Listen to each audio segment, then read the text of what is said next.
Jordan Peterson and Slavoj Zizek engage in a highly intellectual debate, and Sri Lanka is rocked by a series of terroristic bombings. I'm Marco Perri. Welcome to the Perri platform.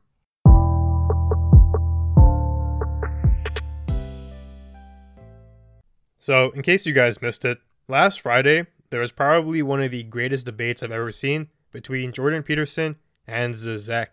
This was really a clash of the giants, and it wasn't a typical debate where one person gets pummeled and completely bodied out of the conversation. It was really a dialogue between two highly competent individuals, and the insights that came from it were really awe-inspiring, and it made me want to become like one of them. To be able to have a conversation on such a high level one day would be amazing. But a lot of what they talked about was easy to understand, and that's one of the signs of a good intellectual. Someone who can break down a very complicated subject into terms that the everyday person can understand and grasp. I'm going to be dedicating a large part of this show to discussing and analyzing some of the topics that were brought up because they're highly valuable and super applicable to our current environment and our everyday lives. The original topic of the debate was happiness, capitalism or Marxism, and eventually the conversation strayed away from that and it became more about happiness in general, which I think was a good direction for it to go in. But before we get to that, let's talk about the actual topic for a second, the capitalist versus Marxist crisis. Peterson argued for the side of capitalism, and Zizek argued for the side of Marxism. For those of you who are unaware with Peterson, he's actually a Canadian, and he's a professor at U of T. A lot of people are familiar with him because he is local here to Canada. Zizek is European. The debate sticks to its core at the very beginning, and Peterson starts off by addressing the capitalist framework. He makes a point that you actually can't have an economic system without some aspect of inequality in the practical world. Capitalism creates inequality and wealth. All the other systems out there, including Marxism, which is almost the same as communism and in some regards socialism, they just create inequality without the wealth. And he makes the point, which I think is correct, that the push towards socialism is completely foolish, and it's unfortunate that there is a growing population of people who are becoming more akin to this idea of socialist regimes. If you break it down to its core components, socialism is honestly glorified theft, and it's immoral in some sense. The concept of scaling fairness completely evaporates, and if you really want to destroy the social fabric and remove any motivation to improve society, this is the way to go. You equalize everything, so people who play video games all day are compensated at the same rates as quantum scientists. The scales will tip because it becomes illogical to pursue challenges aside from the challenge itself, which appeals to a small fraction of people in highly competent fields. And aside from that, even if they still are motivated to pursue these ideals, given an equalized playing field, the amount of work they put in is not going to be at the same level because there's no scale there to accommodate the extra worth. So Marxism and socialism is not the same as a universal basic income proposal though, and that's important to note. I actually think UBI is probably a needed tool as the future becomes more AI-centric, but that's not really the crux of the debate here. The notion of reducing inequality, which is what Marxism stands for, is interesting. I don't think that's really anyone's real goal. Think carefully about what you're asking for when you put forward that request. One way to abolish inequality is to just simply bring everyone down to zero. Everyone's poor, but at least we're equal. And this is the lesson we've learned from history. Typically what happens is not everyone becomes rich, where everyone's equal on that side of things. It's the opposite. Everyone becomes poor and no one is happy. Even within a situation like that, typically a ruling class emerges who controls everyone else, and they're a select group of the elite. Communism very rarely affects everybody. A ruling class is established to administer the Communist Manifesto, and they're going to be above the rest.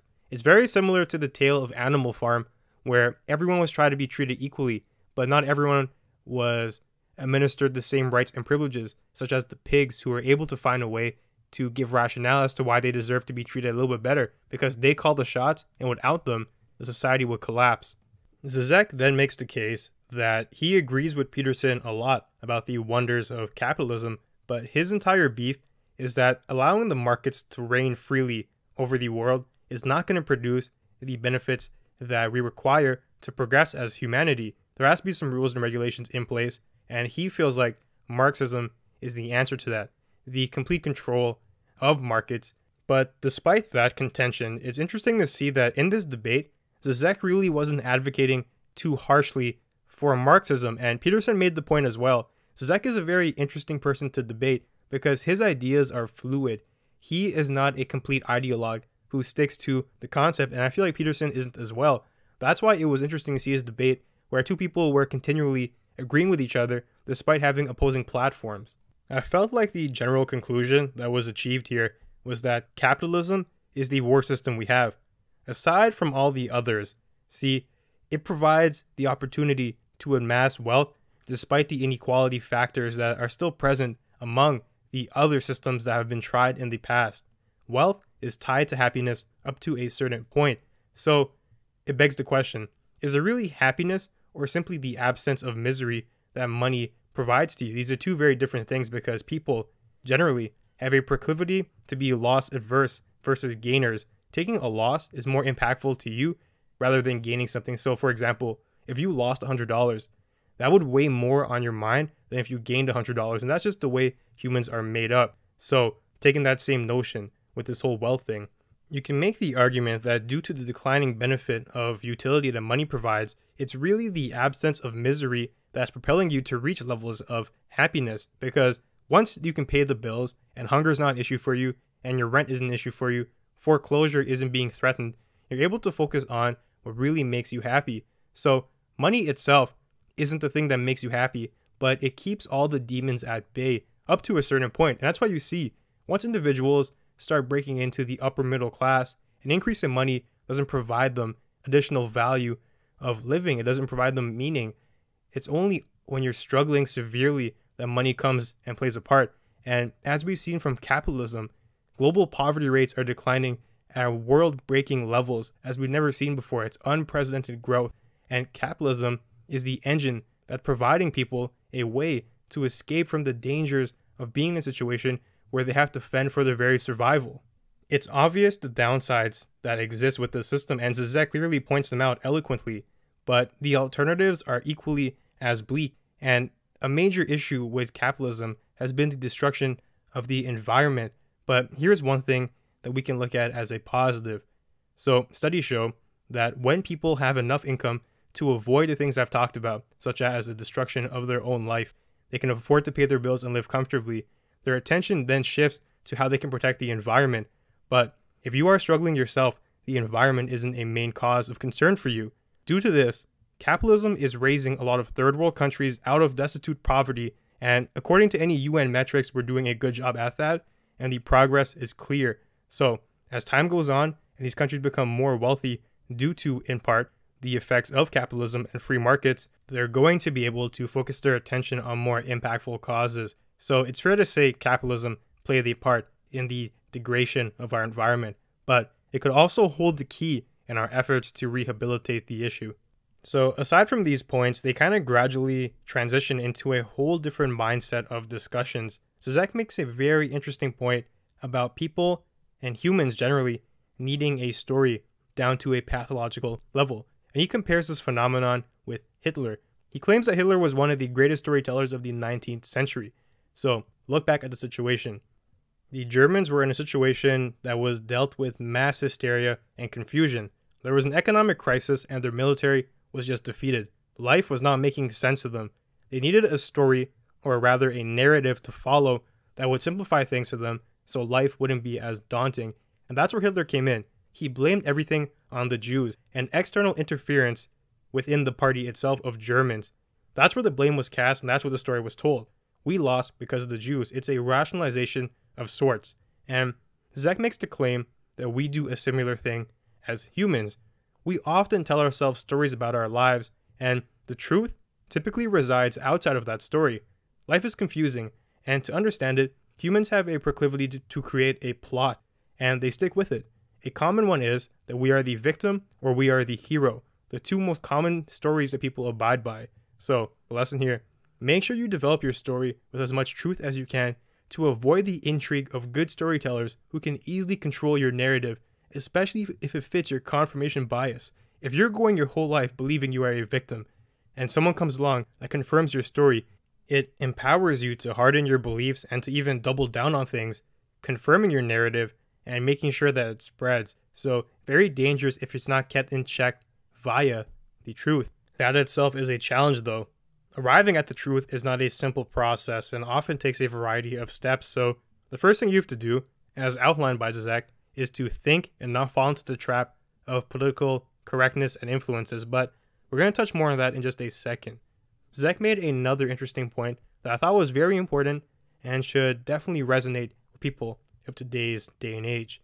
He makes a case for equality from Marxism as a byproduct of the system, but it's not equality in the sense of equality of outcome. It's equality of opportunity, which is vastly different, and not a lot of people are able to grasp that, and it's created a lot of tension when people discuss this idea. It's essentially the difference between making education more accessible versus affirmative action, grassroots versus a band-aid. Equality of outcome is disastrous, and no logical person should be in favor of approving that. And here's an example that's really dumbed down, just so I can demonstrate to you the contrast between the two ideas. So let's say you and a friend both want to be pilots. With equality of outcome, it matters not what your prior history is or your credentials. You two will flip a coin, and whoever gets head will be the pilot. You have equality of outcome because you guys are equally likely to become a pilot, even though qualifications are very important, but it's disregarded in this system. Equality of opportunity is different. In that situation, you will both have the opportunity to go to school, to learn how to become a pilot, and based on that, you're on the same playing field. You can both do it, but the outcome is determined by something different. It is your credentials, it is how good you are at it, and it's more merit-based. Grassroots, making education and opportunity more accessible, not the outcome. Once you play with that, it's a very dangerous game. This is essentially what's happened with affirmative action. It sounds fun up to a point, but you must realize it is essentially discrimination in and of itself. People who use this are using a tool that they detest to further their own agenda in the name of justice. It's highly contradictory, and it cripples their own leg to stand on. Some people justify the action because they have a narrative, a story, where white males are evil, and they deserve to face retribution for the sins of their ancestors. Logically, that's already flawed, and it seeps into the system where it might backfire in ways you don't expect. So, for example, in America, Asian Americans are on the losing end of affirmative action often, especially in terms of university acceptances. They were taking up a disproportionate amount of spots due to their high performance metrics. So, now there have been quotas on them. You can only accept X amount of Asian Americans to give room for other races. Now, you're halting a more qualified student from getting in, which allows a lesser achiever to take his spot. This is what quotas do. And here's the thing. The affirmative action isn't penalizing a white male. It's anyone you perceive to be doing well in society. But here's the thing. It begins to enter the realm of identity politics, something Zizek and Peterson are both firmly against. It's when your group identity supersedes any individual characteristics you may have, and you're no longer seen as an individual with talent and innate worth. You become simply a member of a group, and you're going to be identified as that and receive benefits and privilege based on that alone. This is contrary to where we're trying to go in the future. This is a form of racism itself. You've degraded the individual down to a defining characteristic based on skin color and group affinity. Anyone who partakes in identity politics is doing massive harm to the social fabric, and it's not progressive at all. That includes the alt-right, who engages in white identity politics, and the extreme left, who engages in minority identity politics. It's not correct, and it's not progressive. It's a terrible notion, and honestly, we could go on and on about that forever. So let's move on to the next point in the debate. Actually, before we get there, I want to point out two things. It seemed like the essence of the conversation shifted. It was more so pessimism versus optimism. Peterson struck me as the optimistic character in the debate, and Zizek was a pessimist. It was so interesting to see the difference of opinion between the two spectrums. Despite that, they had the same crux at the soul of all their arguments, and because of that, the agreement ratio for me was actually quite surprising. I found myself in agreement with about 90% of what Peterson said, and for Zizek, it was about 85%. Something that I wouldn't have expected going into it, because I am fundamentally opposed to Marxism, but Zizek is able to rationalize his claims not entirely based around implementing Marxism, but the benefits of it, which there are. And capitalism, the same thing with Peterson, there are benefits to it as well. Neither of them claim it is the perfect solution, which is where disagreement would stem from. Instead, they're merely debating the pros and the cons of each system and how they can learn from each other, which is exactly what a conversation needs to be. So after that, they move into the topic of happiness, and they both agree that happiness itself is not a logical goal to pursue. Zizek makes the claim that happiness should be treated as a necessary byproduct or an after effect of another goal. If you focus simply on attaining happiness, you are lost, and this honestly makes so much sense when you think about it. Life is not happy. Trying to reach a goal of happiness perpetually is a mistake, because when things change, and they will change, it's a guarantee in life. You do become lost because your goal of happiness has dissipated. So typically humans have a proclivity to try and gain back what they're seeking. You can't force yourself to be happy, so you look for alternative means. This is where people fall into things such as drugs, alcoholism, sins, and vices.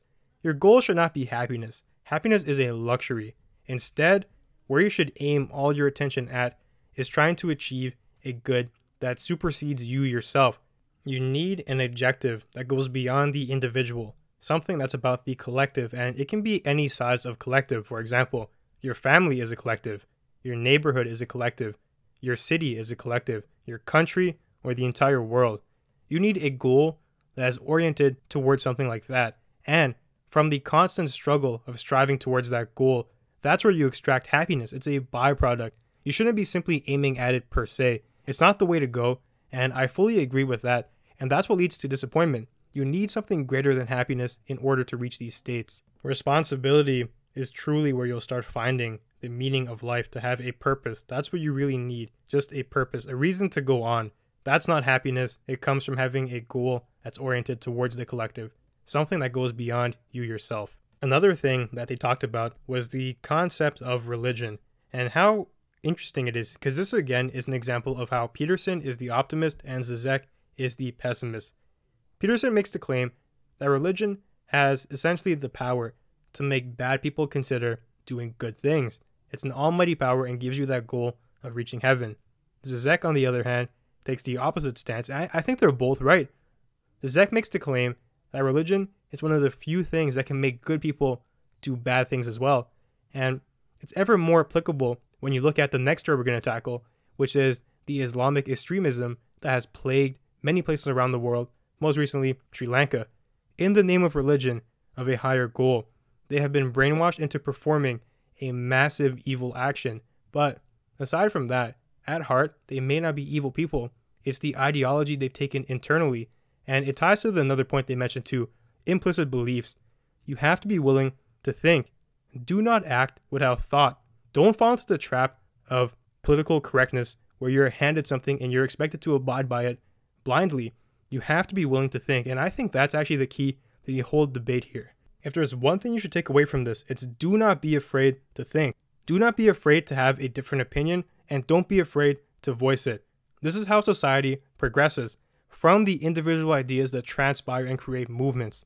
Be an individual, think carefully about what you want to do, and don't accept things blindly. Don't fall into the trap of implicit bias and confirmation bias. Be you, and never be afraid to own your individual thought process. So that pretty much summarizes my thoughts on the debate. I highly encourage everyone to go out and watch it. So much opportunity for learning, and it's honestly a masterful discussion.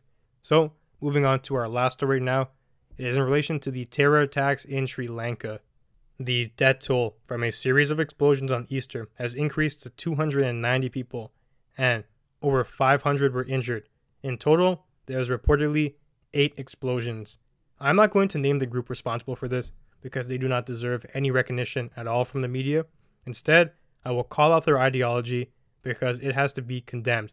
They are an extremist Islamic terrorist organization that was previously linked to the vandalization of Buddhist statues in Sri Lanka.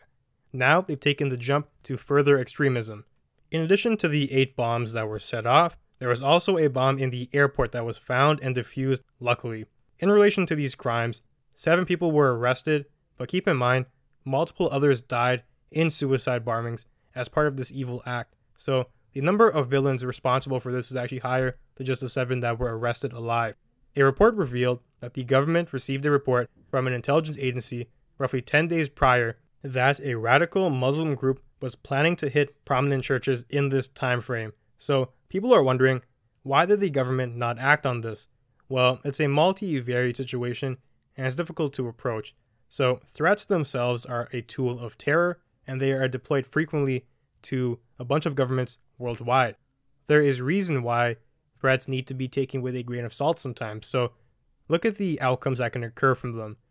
First, if there is a bomb threat or something and the government deploys all their resources to it, you can be lured away from the actual target of a bombing because of a false threat. On top of that, the government can waste resources replying to things that are not real. And additionally, there's also the additional benefit to terrorists, which is spreading fear. So obviously, given these circumstances, it's extremely unfortunate that this time the threat was real. The one thing I will criticize the government for is that to me it's shocking that given these circumstances, especially being Easter, a time when many Christians would be worshiping, that additional security wasn't administered. It seemed like the perfect storm where a threat occurs for a special day, and it's a day where there's going to be a lot of targets out there mingling in highly identifiable areas. The government dropped the ball with this, and it's really heartbreaking that it was true, but hindsight is 2020, and everyone wishes they could go back in time to avoid such a senseless act of terror. The Muslim Council of Sri Lanka condemned the attacks by issuing a statement. The attack cost innocent lives due to extremist and violent elements who wish to create divides between religious and ethnic groups to realize their agenda. The entire attack is absolutely disgusting, and it's almost incomprehensible to dive into the psyche of these people, to be driven to such chaos with little regard for the lives around you. It's really a deep-rooted evil. The contradiction here is that these groups often don't see themselves like that. To many of them, they are the victims. The people who administer these attacks are the ones who are villainized and victimized, and this is their retribution for that, and they believe it will bring them towards divinity. It's a brainwashing of epic proportions, and we cannot be afraid to talk about it. Grassroots action is needed. As we've seen, to chop the head off the monster only spawns another. It needs to be handled from a different lens.